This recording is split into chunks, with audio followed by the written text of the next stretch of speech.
दिव्या एक बहुत ही अमीर घर की लड़की थी, मगर उसे अमन नाम के एक बहुत ही गरीब लड़के से प्यार हो जाता है।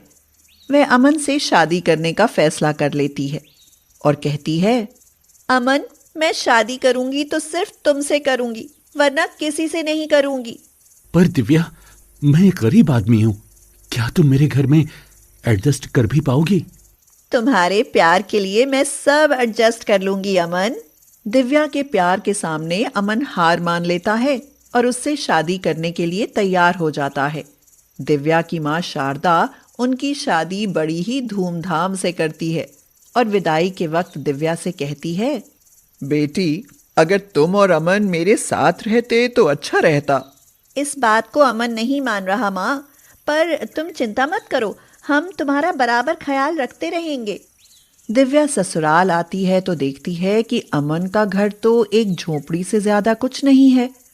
कच्ची दीवारें, कच्ची छत और सुविधाओं के नाम पर हर तरफ कंगाली।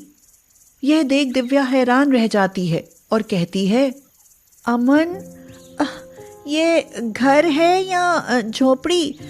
ऐसी जगह कैसे रह पाते हो तुम? जैसे अब तुम रहोगी दिव्या। मेरा मतलब है कि अब तुम इस घर में रहोगी तो खुद ही समझ जाओगी कि मैं कैसे रहता हूँ। यह कहकर अमन हंसने लगता है।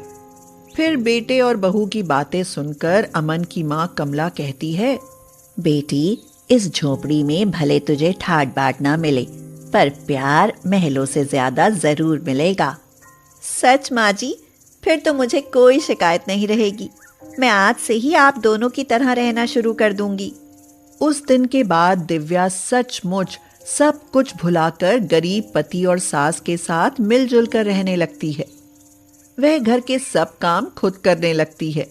चूल्हे पर खाना बनाना सीख लेती है, कपड़े धोना, सुखाने और इस्त्री करना सीख लेती है। घर की साफ सफाई भी खुद करती है।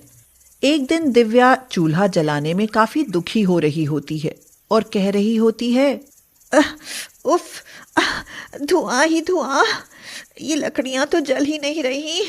हाय, पता नहीं आज खाना बन भी पाएगा या नहीं। दिव्या को इस तरह परेशान देखकर उसकी सास कमला कहती है, तू परेशान ना हो बहू, कल से तुझे चूल्हा फूंकने से छुटकारा मिल जाएगा।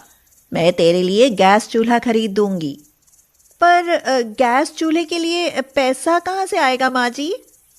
तू चिंता ना कर, मैंने काफी पैसे जोड़ कर रखे हैं, उन्हीं में से ला दूंगी। अगले ही दिन घर में गैस चूल्हा आ जाता है और दिव्या को दम घोटने वाले लकड़ी चूल्हे से निजात मिल जाती है। घर में गैस का चूल्हा देख अमन कहता है, माँ, तुम्हारे पास इतने पैसे कहाँ से आए? अरे आए कहाँ से, मैंने उम्र भर जमा करके रखे हैं बेटा। बहू को गरीब की झोपड़ी में अमीरों जैसी कोई तो सुविधा मिले, बस इसीलिए थोड़े पैसे खर्च कर दिए। कमला यह कहकर बात को टाल देती है और फिर दिव्या को हाथ से कपड़े धोने में परेशान देखती है तो उसके लिए वॉशिंग मशीन ला देती है। इस पर दिव्या हैरान होते हुए पूछती है, अरे इस वॉशिंग मशीन की क्या जरूरत थी माँ जी? अरे जरूरत ना होती तो लाती ही क्यों? तुझे हाथों से कपड़े धोते मुझसे देखा ना गया बेटी। फिर गर्मी का मौसम आता है तो भयंकर गर्मी पड़ने लगती है। दिव्या को गर्मी में मटके का पानी नहीं भाता तो वह फ्रिज का ठंडा पानी पीने के लिए बेचैन होने लगती है और कहती है, मुझसे तो इस गर्मी में मटके का पानी पिया ही नहीं जाता। काश फ्रिज का ठंडा पानी पीने को मिल जाता तो कितना अच्छा होता। बहू, तू चिंता मत कर बेटी, मैं तेरे लिए आज ही फ्रिज मंगवा देती हूँ। फिर उस दिन घर में फ्रिज आ जाता है और दिव्या को पीने के लिए फ्रिज का ठंडा पानी मिलने लगता है।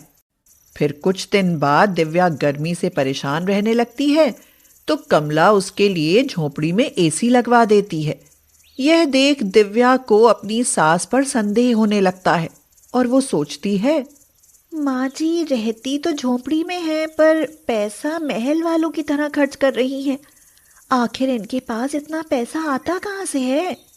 कुछ दिन बाद धीरे धीरे झोपड़ी जैसे घर में अमीरों जैसी सारी सुख सुविधाएं आ जाती हैं और दिव्या एक झोपड़ी में रहकर भी अमीरों सा जीवन जीने लगती है।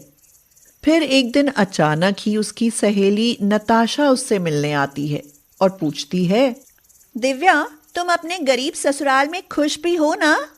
यार, मेरा ससुराल बस कहने को ही गरीब झोपड़ी वाला ससुराल है। ठाट बाट तो इसमें महलों जैसे हैं ना। बताओ तो किस चीज की कमी है यहाँ? यह सुनकर नताशा मुंह बनाते हुए कहती है, हाँ, यह महलों जैसा ठाट बाट भी तुम्हारी माँ के पैसे का है। क्या जानती भी हो, तुम्हारी लालची सास तुम्हारी अमीर माँ से तुम्हारे नाम पर खूब पैसा ऐड कर लाती है। तुम ये क्या कह रही हो नताशा? ठीक ही कह रही हूँ। तेरा फायदा उठाकर तेरी सास अपनी गरीबी दूर करने में जो लगी है। यह सुनकर दिव्या को अपनी सास पर बड़ी लानत महसूस होती है और वो कहती है, माँ जी, आपने ऐसा क्यों किया? आपको मेरी माँ से पैसा मांगने की क्या जरूरत थी? उनके पैसे से तो ये चीजें मैं भी खरीद सकती थी। माँ, तुम इतनी लालची कैसे हो गई? बेटा, मैंने कोई लालच नहीं किया। यह सब करने के लिए तो दिव्या की माँ ने ही मुझे मजबूर किया था।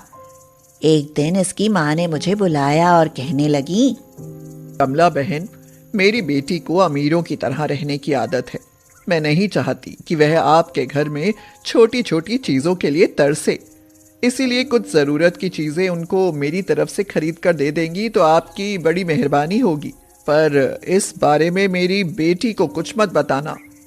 माँ जी, मैंने आपसे कब कहा कि मेरे लिए ये चीज़ें खरीद कर ला दीजिए? अमन, मैंने आपसे घर जमाई बनकर रहने को कहा तो आपने मना कर दिया। फिर अब यह लालच क्यों? क्या मैंने आपकी गरीबी से कोई शिकायत की? दिव्या, माँ ने जो भी बताया, क्या वो झूठ है? हाँ, झूठ है अमन। अब आप मेरे साथ चलिए, हम दोनों माँ के साथ रहेंगे। पर मैं अपनी माँ को छोड़कर नहीं जा सकता दिव्या। तो फिर मैं चली अपनी माँ के पास। माँ जी, ये गैस चूल्हा, washing machine, TV, fridge, AC सब आपको मुबारक।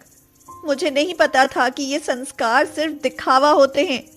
यह कहकर दिव्या ससुराल छोड़कर अपने मायके चली जाती है और उसके आने पर शारदा तो फूली नहीं समाती और कहती है, बेटी, तू ही नादान निकली। मुझे तो पहले ही पता था कि गरीब अमीरों के साथ बस लालच के लिए रिश्ता बनाते हैं। अब तो देख लिया ना तूने। माँ, बस कुछ मत कहो, मुझसे भूल हो गई। अमन का घर छोड़कर दिव्या खुश नहीं रह पाती। वह हमेशा दुखी रहने लगती है। उसका प्यार और जिंदगी से विश्वास ही उठ जाता है। ना ढंग से खाती है और ना रह पाती है। यह देख शारदा कहती है, बेटी, उन लालची गरीब लोगों के लिए तुम इतनी परेशान क्यों रहती हो? माँ, पता नहीं किस मनहूस राक्षस की नजर लग गई।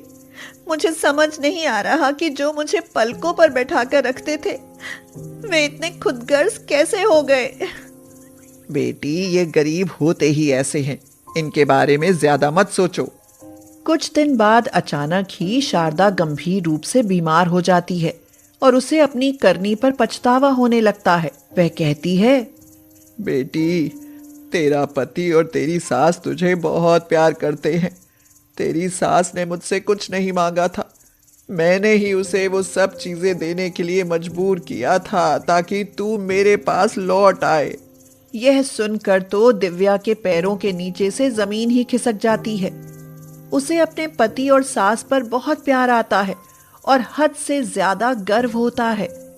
वह तुरंत अमन और कमला से अपनी गलती की माफी मांगती है। फिर सब मिलकर बीमार शारदा की देखभाल करते हैं और वह ठीक हो जाती है। शारदा और कमला एक दूसरे की तकलीफ समझ जाती हैं और सब खुशी खुशी साथ साथ रहने लगते हैं।